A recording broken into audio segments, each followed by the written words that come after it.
back to the Anime Collector. Today we're going to be talking about a somewhat controversial subject within the collection community, and that subject is something I like to call anime by association. And that's where a show might not necessarily be anime, but you still sort of keep it in your anime collection. And this is something you see a lot in Western collections. And today, probably one of the most controversial things that I have in my collection we're going to talk about is the Chronicles of Riddick Dark Fury by Peter Chung.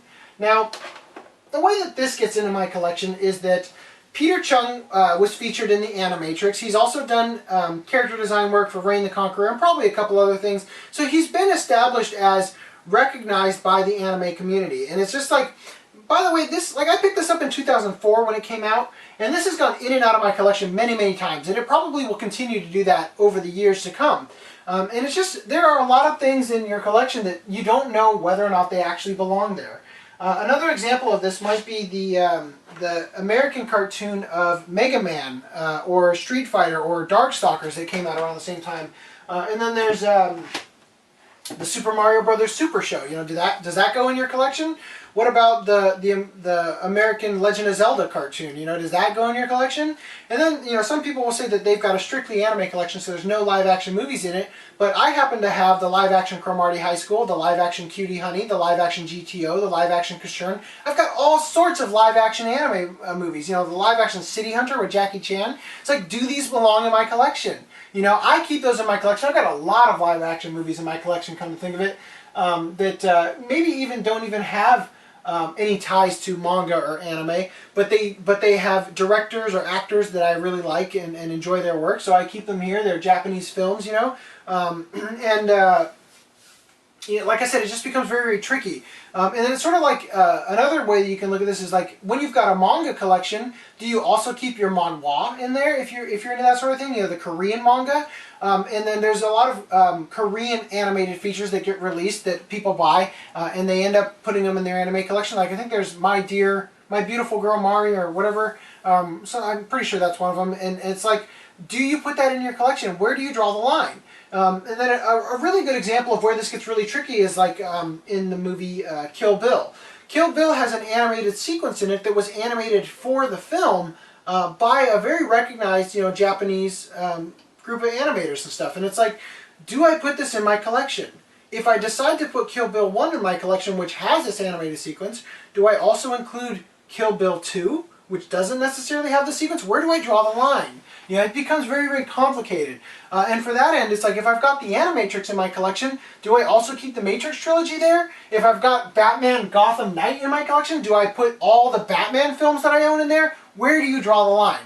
Now, here's where I'm going to give you guys a tip, and I didn't want to make a tip from the Anime Collector segment on this, although I probably should, but here's what I say about it. This is a hobby. You do this because it gives you enjoyment. This is something that you like to do. Don't let what anybody else says adjust how you feel about the hobbies that you have. You should always do it and just make your own decisions and enjoy collecting in that regard. You're going to rack your brain enough over whether or not something like this belongs in your collection.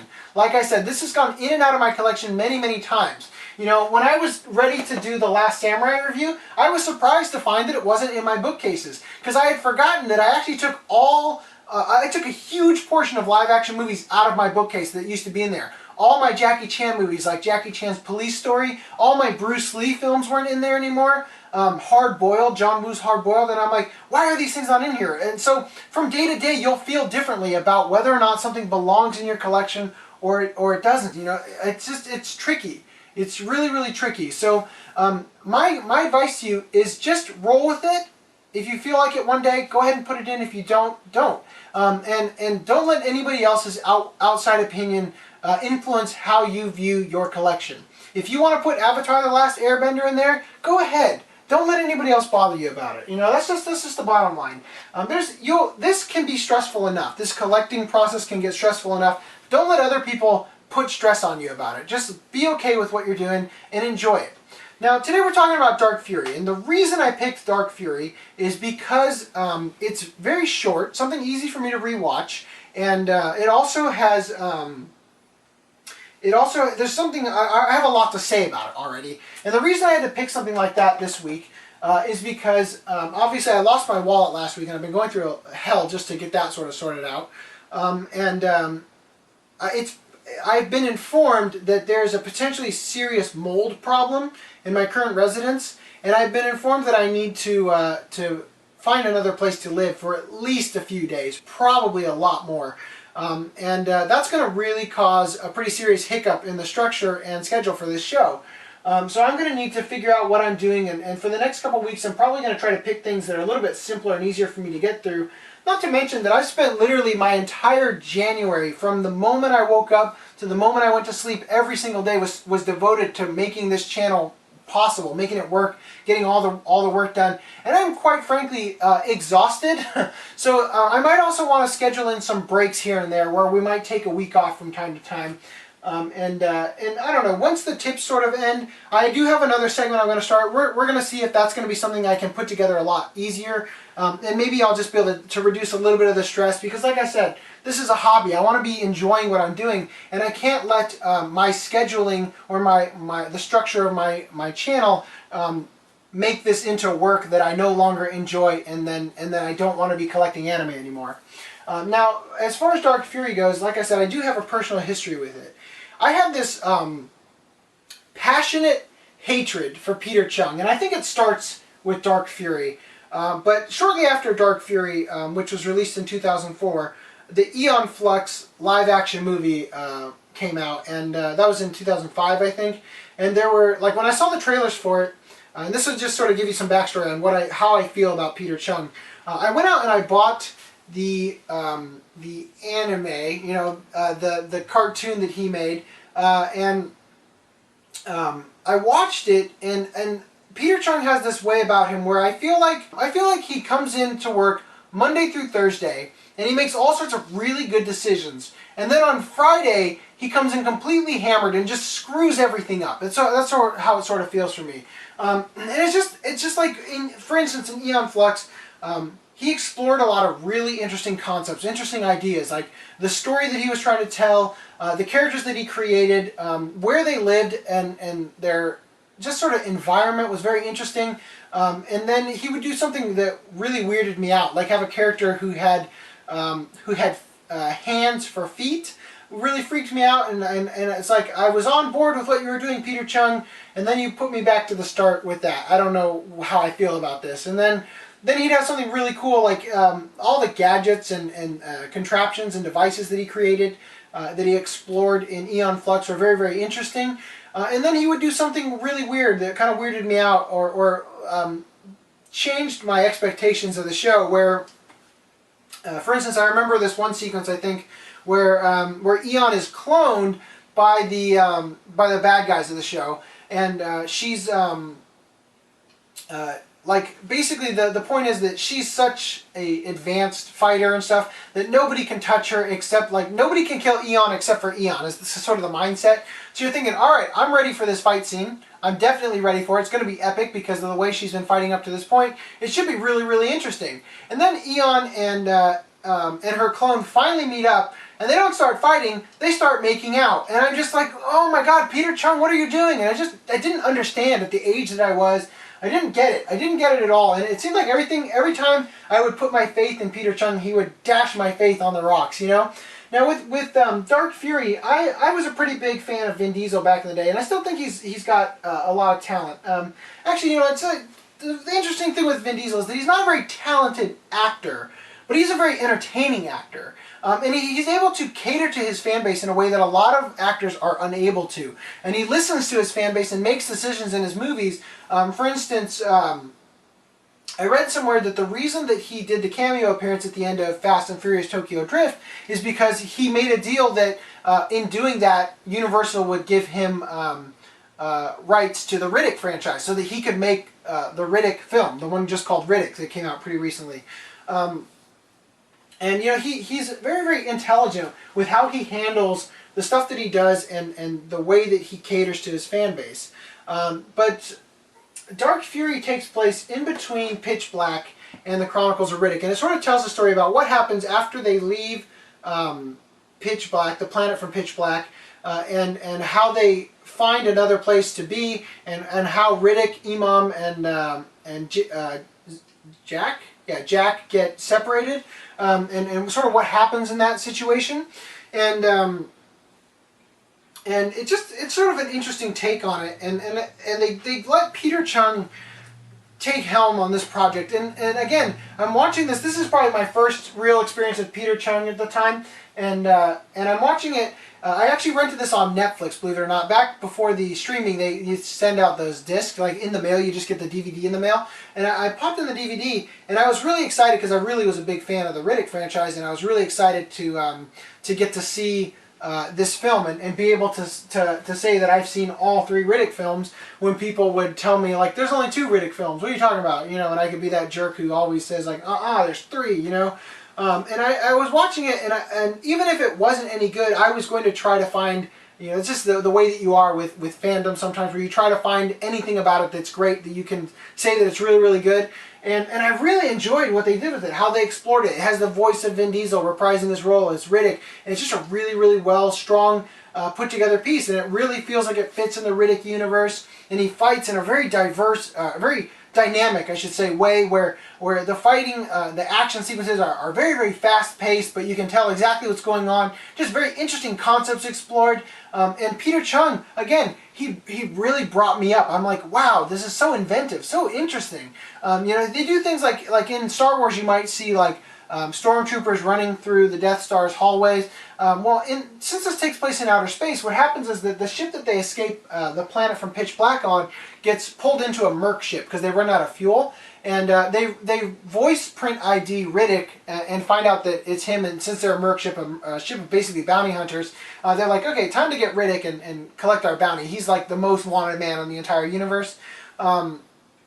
And the ship being that this takes place in outer space, rather than having, square hallways, they've got this cylindrical hallway. And the characters that walk through it, they're not walking in a single file line, they're walking on all surfaces of this hallway. And it's just a really dynamic, interesting concept and idea. Just some really cool stuff sort of goes on. And then the way that, they're not necessarily in zero gravity, but the way that they handle this not necessarily down-to-earth, structured, choreographed fight scenes are just really interesting. It's really interesting to see how they did things, and I give props to Peter Chung for his direction on how he really handled things really, really well. And then I got to about 20 or 25 minutes into the film, and my mom asked me to go with her to Target. And I was telling her in the car all the way there, like how great this thing I was watching was, and how Riddick is so awesome and stuff. And obviously she's not even listening to me. And then I did what every kid does when they get to Target when they're on an errand with their parents back in the day. I went straight to the video game section and played Game Boy, looking up at the monitors and getting some serious neck strain. And then I saw Riddick, I saw Dark Fury on the shelves there. And I'm like, oh sweet, this is in my DVD player at home. And I bought it so that I could say, not only have I seen all 3 Riddick films, but I own all 3 Riddick films. And I could then show people and be like, haha, here it is, the animated one that you thought I made up, And so I picked it up, really excited to own it. This is back in the day. Honestly, my collection was about this big, maybe even less back at this time. And I was just like really excited, to have this because it was such a cool, unique experience as far as anime went in my collection. And I was really excited to have it. So I went home and I clicked play on the DVD player, and I found out that this is 35 minutes long, including credits. So I only had about 5 minutes left from when I left. And not only that, but there's a character in this, I think his name is Jenner, and he is kind of like the right-hand man of the girl who like runs the ship. And you basically from the beginning, there's a lot of back and forth between him and Riddick, and you know that they're eventually going to fight. And kind of similar to the whole Eon versus Eon sort of thing, you think this is going to be epic. This is going to be a really crazy battle. And then it gets to the sequence, like I said, I was about 20-25 minutes into the film when I went to Target and then came back. And it gets to the sequence and I'm like, okay, here it comes. They're going to fight. What on earth am I looking at? All of a sudden, the character sheets for the film are completely thrown out the window. They have a completely new character design for the characters. They've got a completely new animation style. And I'm like, Peter Chung, why? What are you doing? I don't understand. And it doesn't fit at all. And of course, what is a double blow is the fact that I was a huge fan of the Riddick franchise. I really loved Chronicles of Riddick, one of my favorite movies. And this bastardized it. You know, seeing this fight scene was just so bad. And honestly, I can't even, like, I can try to depict in screenshots how bad this looks, but it's mostly how things moved that you'd have to see. So I can't really do it justice. But it's terrible. And it really pissed me off, and it left a really bad taste in my mouth. And I didn't realize when I picked up Aeon Flux that next year that it was also by Peter Chung. But I think I figured it out as I was watching it, and I saw the character design being very similar. And then I sort of started to put the pieces together with Reign the Conqueror. And with Reign the Conqueror, though, I will say that when I saw Reign the Conqueror on Adult Swim, you guys know that I have this rule where I exclusively watch shows that I own. I created that rule in order to contain the first two rules I had. The first two rules are I must finish everything that I start, and I must own everything that I've watched, right? So I must watch, I exclusively watch things that I own, sort of contains that so that I don't get too far out there. Because if I own a bunch of anime that I haven't seen yet, which we're going to talk about in the tip for the anime collector segment this week, if I can get it out this week before the mold thing is taken care of. But I've got a lot of DVDs that I haven't watched yet. And if I'm just exclusively watching new shows on TV, my collection is just going to continue to grow, and I'm never going to end up watching anything that I've already bought that I've been meaning to see. Anyway, eventually at Anime Expo, I saw Reign the Conqueror for sale, and I picked it up because it was ridiculously cheap. It was in the art box, and it looked really, really nice. You know, it was in really great condition, a really sturdy, great art box. So I'm like, all right, I'll get it. You know, my rules state that I got to see it sometime. So I picked it up, and I'm watching it. I'm like, God, Peter Chung, what's wrong with you? None of the characters in the show are wearing pants. What's wrong with you, Peter Chung? And then, like, one disc into it, on the second disc, I'm like, this is actually getting pretty interesting. I have to admit, you know, this is a very interesting story. And then as I watch it, I'm like, this is one of my favorites. Probably in my top 50, maybe, animes. I'm not sure. Definitely not lower than that. But I started to appreciate it. And I got that much later in life from when I saw Dark Fury and Aeon Flux. So I started to think maybe I appreciate Peter Chung's work a little bit more as an adult, as somebody who's gone through film school and gotten a degree in animation, and I'm a certified professional in Autodesk Maya, and Peter Chung utilizes 3D elements a lot in his work, and I thought maybe I didn't appreciate it as a kid, but maybe I appreciate it a little bit more as I'm getting older. And I couldn't bring myself, because of how much I hated the experience as a kid, it was really hard to bring myself to actually watch this again for this review. And what I did in order to prepare myself for it is I watched the special features on the back of the DVD. And let's just talk about the DVD real quick to kind of get that out of the way. So it's only in English, obviously, because it's not really technically an anime. It's not like I have a Japanese audio track to listen to. And it has subtitles in English, Spanish, and French. So, you know, there's a little bit of choices there, but, you know, it's just basically a generic DVD for the time. But the special features on it are actually really interesting, I do have to say. And I found that I watched those first in order to help prepare me to rewatch the DVD itself, the actual show.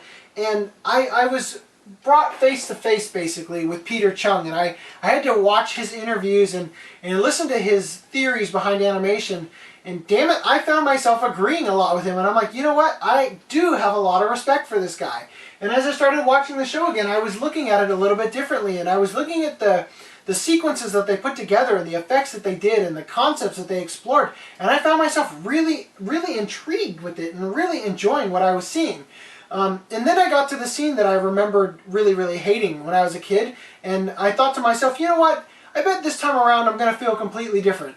And you know what? I didn't. I felt exactly the same way as I did when I was a kid, and it really tickles me that no matter how much I try to give Peter Chung the room to be who he is, and I try to enjoy the abstract ideas and concepts that he's giving me, I just can't get through anything that he makes, because he always throws in some ridiculous concept or idea that totally takes me out of the entire experience, and I can't give him that. I can't enjoy it.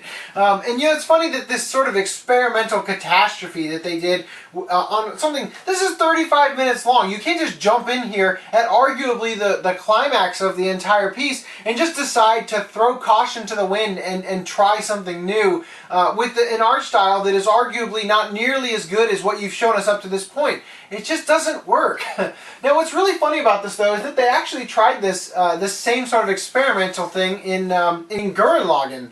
And in Gurren Lagann, in episode, I believe it's episode 4, they had a guest director come in, and it changed the art style to a degree that was noticeable to the viewers. And people went really apeshit over it, and it was really quite hilarious to see how people reacted to it. And it just goes to show that even in Gurren Lagann, where it's a 27 episode piece, it's not necessarily based in reality in the same way, whereas this is sort of living up to live action films. Gurren Lagann had a little bit more play wiggle room. They had a difference. This seemed like if there was a place where it could work, it might have worked in that sort of environment, where you could sort of compartmentalize one 20-minute segment of one episode out of 27, and it might actually work there, and yet it still caused a pretty big hiccup that actually resulted in like, I think some of the people who worked at Gainax, like some of the head guys, ended up resigning over it, because people on 2chan in Japan were saying bad things about that episode, and they just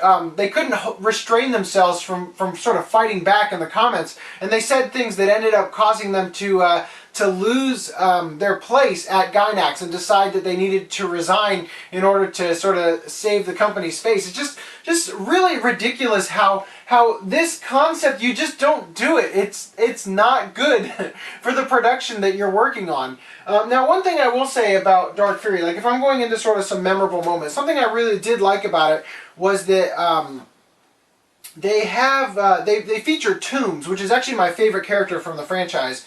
They kind of show him and his crew, and it sort of explains a little bit about why he's hunting Riddick at the beginning of Chronicles of Riddick, and sort of the relationship that he sort of has with Riddick and where it comes from.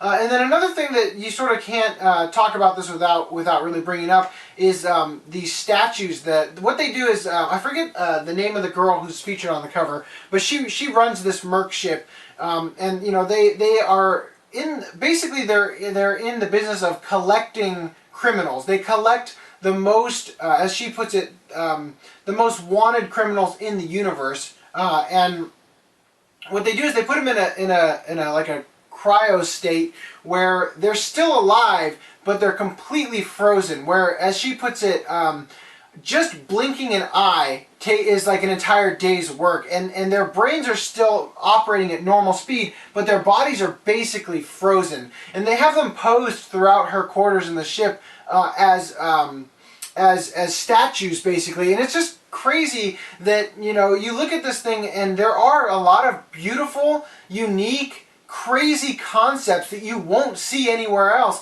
and you got to give Peter Chung, that sort of, you have to give him props for what he's doing. That he's working hard, and he's showing you things you would not see anywhere else. Yet it just, he can't. It seems like he just can't pull through and provide you with something that he doesn't go too far with. But as far as the title of it goes, now obviously it's called the Chronicles of Riddick because it follows, it's literally the Chronicles of Richard B. Riddick. But as far as Dark Fury goes, it's more about the idea, like, number one, in Pitch Black, you kind of understand that, they call the movie Pitch Black, and it's sort of the idea that Riddick can see in the dark. He's the only person, pretty much the only person you see in the series that has this ability, so he can use that to his advantage, and he can play on your vulnerabilities as like a predator. He can attack you in your weakened state. And obviously, like in Chronicles of Riddick, he has this line where he says something like, "You're not afraid of the dark, are you?" And he actually delves into the fear of the people that he's fighting. And he's very efficient at fighting because he's able to maneuver in the shadows and whatnot. So obviously, this is where the dark in Dark Fury comes from. Not only that, but fury, obviously meaning like wrath and rage and like vengefulness. Obviously, Riddick is a very angry anti-hero kind of person. But beyond that, he's also from a race called Furians, from the planet Furia, I believe. I don't know if it's a planet or if it's like a province somewhere. I'm pretty sure it's a planet.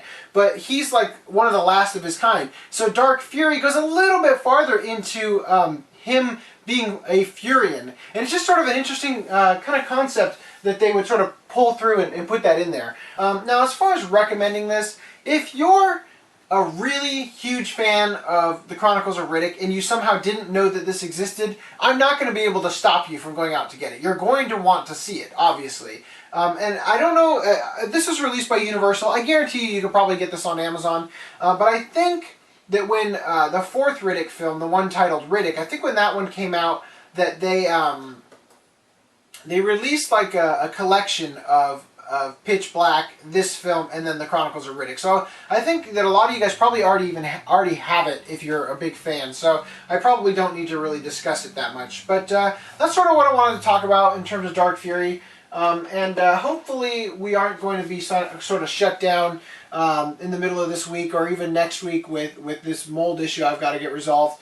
So if we are back, if I am able to get the tips from the Anime Collector segment out, then I'll see you guys then. But until then, if you liked this video, go ahead and leave me a like. Leave me a comment. I'd really love to hear what sort of anime by association titles you've got in your collection. Like, what sort of things do people come over that you might have to rationalize or explain the reasoning behind why it's in your collection? Now, let's go ahead and put Dark Fury up on the shelf. And if you want to check out last week's review of Zapong, here's a link to it. And you know what, guys? I like I said, I don't really know when we're going to be back. I'm not sure if it's going to be, if I'm going to be able to keep going this week. I'm not sure if I'm going to get all through next week before this happens. But sooner or later, this is going to sort of cause a hiccup in our scheduling. So I just want to make you guys aware of that. But I'll see you guys then. So take it easy.